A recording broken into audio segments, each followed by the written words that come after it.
This is downright ridiculous. Here's this family that lose this young child.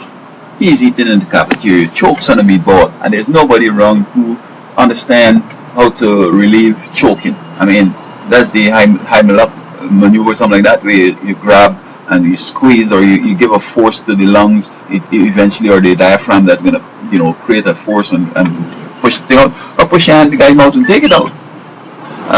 But nobody knows. I have a sneaky suspicion that people like to see people die, for real. And they'll just stand by to see him dead, and then they'll have an interview them and see what happened. We saw this, and like to be on television and stuff like that. Like when I was in LA,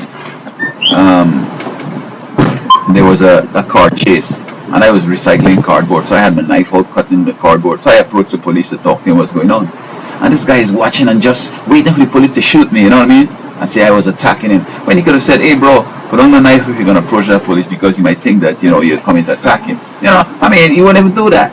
He's just looking forward down, just watching the guy say, "Shoot him now! We're a witness. Yes, he was attacking you."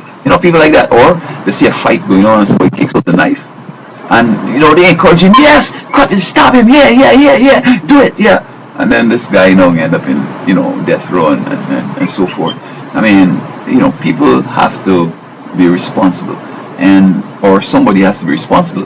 These are situations that could happen in a dining area. There could be somebody get a heart problem. You have defibrillators. There's somebody who could get a choking problem, especially with children. You know how to do the Heimlich, whatever it is. And it's so sad. But as I said, deep down in the hearts of people, they just like to see people suffering and people dying. And that's a bad sign if that's the case.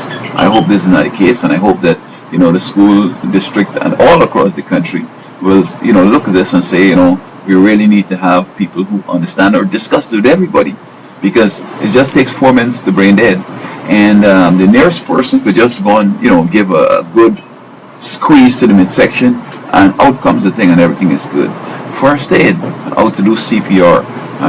With disease now, people are going to be scared to do CPR, but have something you don't even have to put mouth to mouth, because when you breathe into the person's mouth, you just breathe out expired air. As long as you breathe it in, you breathe it out, it's expired. It hardly has oxygen. And I think they do right. The new thing, thanks to my prodding, now it's just, you could just, do the pushing on the stomach, and the lungs of itself is going to be expanding and taking in stuff. It's going to be taken, and eventually until the person comes back and goes on his own. So, we got to show that we're first world, and that people are looking ahead and people are planning. So much trivial stuff going on now. We got to establish triviality, and people need to get serious and concentrate about being magnanimous and big and superpower and everything else. This is something that shouldn't have happened.